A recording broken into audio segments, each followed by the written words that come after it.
González, regidora d'Igualtat, president del col·lectiu de lesbianes, gais, transsexuals i bisexuals de la Safor.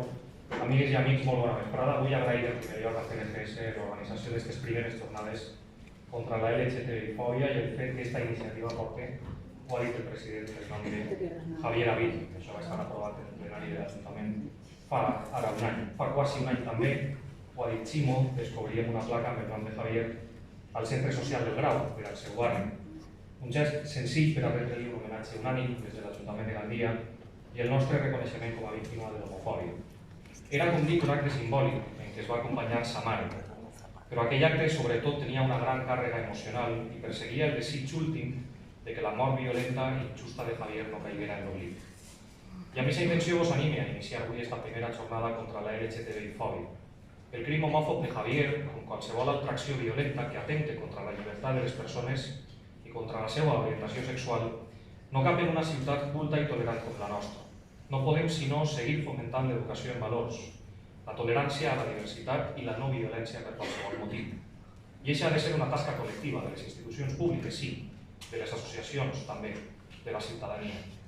La mostra inequívoca de que queda un llarg camí per recórrer la trobem, sense anar més lluny, en l'enquesta que va realitzar el Departament d'Igualtat, Diversitat i Polítiques Inclusives de l'Ajuntament de Gandia a motiu de la celebració del Gandia Pride. L'enquesta va llançar uns resultats tan preocupants com que el 76% de les persones enquestades reconeixia haver patit agressions o insults per la seva condició sexual i quasi un 60% havia patit discriminació per pertànyer al col·lectiu LGTBI.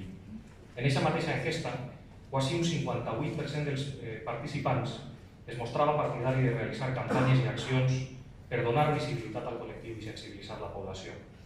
El fet cert és que els missatges d'odi s'han disparat des de fa temps.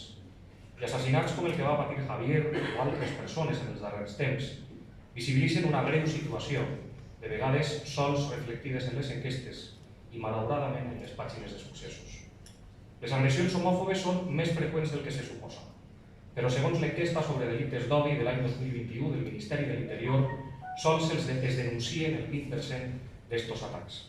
Esta realitat obliga a replantejar-se la necessitat de formar en diversitat a tots els nivells, com ja estem fent davant d'altres violències o formes d'odi. A Gandia la nostra estratègia de ciutat és clara: tolerància, diversitat, però també intolerància cap a l'odi.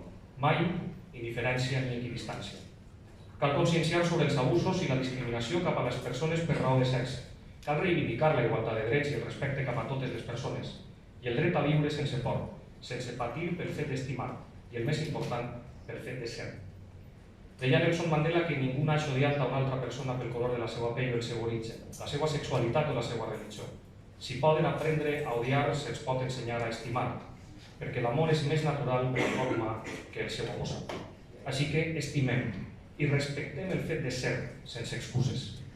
Desitge que les reflexions i el treball que aneu a desenvolupar en la primera jornada contra la LGTBI-fòbia siguin fructífers. Benvinguts de nou i moltes gràcies.